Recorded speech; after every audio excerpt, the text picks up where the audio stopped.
Nōna hea koe I whakamā ai ki tō toto tokerau. Pei, kei te kōrero rātou mōu. E puta I te kāpata tokerau. Sorry! He tuaka mā rangaranga. Ko tahi te manu I tau atu ki te tāhuna. Tau atu, tau atu, tau atu. Ko tau atu tātou ki te tai tokerau. Ki tō tātou kapa I tēnei wiki. Ko Muriwhenua. Can I just come back to the Mātangirua? Please do.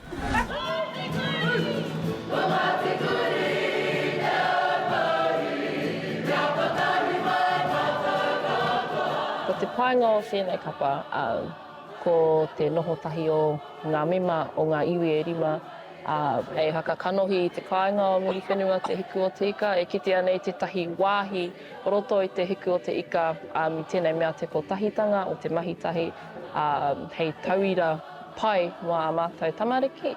E mana ko nui ana māua kia noho a Muriwhenua hei kaupapa whiaki o nā mema.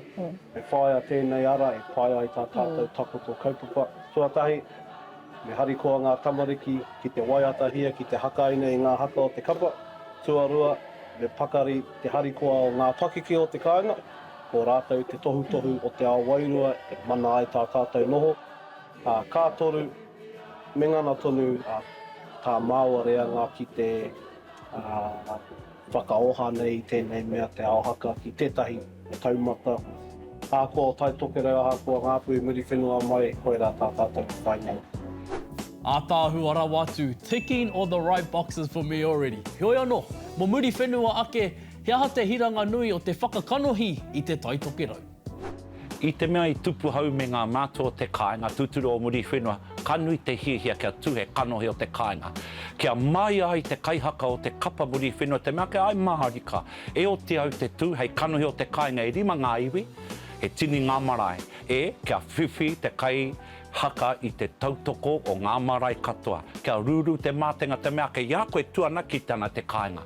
Koia hau e kohi nui nei ia tau ko takutu, kia rite ki ngā mātua. Tuturu, kia mau kia hau te whakaitanga, e hiana kia kite te whānau e ka piko te ai, tahi o te kāinga.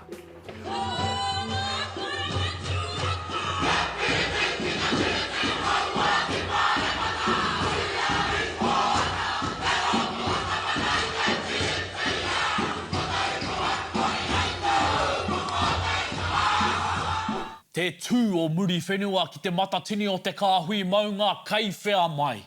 Kei te mohe o tātou ki te pātai e whai ake nei. Did you feel you should have been in te mātangirua e rua manoru o te kau Māori ma? Ai, pātai wiri, we were in te mātangirua. At least our whānau thought koe rā te In our hearts. Ahakoa ngā taimahatanga o te hakapatai. Ko te mea nui e ke ana te tai tokerau ki tētahi taumata anō I a tau. You know, we're coming close to, 17 years now? Yeah. And we've had some really good experiences, we've had some really good performances. Me, myself, I love Mātangirua, I love nationals because I like to test myself, I like to test our team against the best. So I thrive on going head-to-head with whangara, I thrive on going head-to-head with te whānau apanui, ngā tūmanako, te pauamanga tāwhiri, because it's about really trying to measure yourself against the best, you know, and because we believe in ourselves fully and we believe in the abilities that we have. So yeah, we'll say, oh, you know, we had a good time and all that sort of stuff. When it comes to competition though, we're all eyes on the prize just like everybody else because that's the pinnacle, you know, and if you're not pushing yourself to get to the pinnacle, to stand on top of the mountain, then where are you going to? Like, what's your end goal? So yeah, I just want to say, Mātangirua 2027, let's go whānau. Ka tika rā te rangatira, let's go! Kei te kapa o Muriwhenua, nei rā ngā mihi mai o haa, rere nei kia koutou, kei aku whanaunga. Kei ngā tini uri o te taitokurau, e noho kāpata tonu ana. Whakarongo ki taku hoa. Ai, hakarongo. Mō taku he, hakarongo. E puta I te kāpata. Te whakataitai kapa haka arohe o te taitokerau, ka tū hei tēnei mutunga wiki. Nō reira, kei ngā kai haka ka tū ki te muro o te ahi, kia kaha, kia maia, kia manawanui.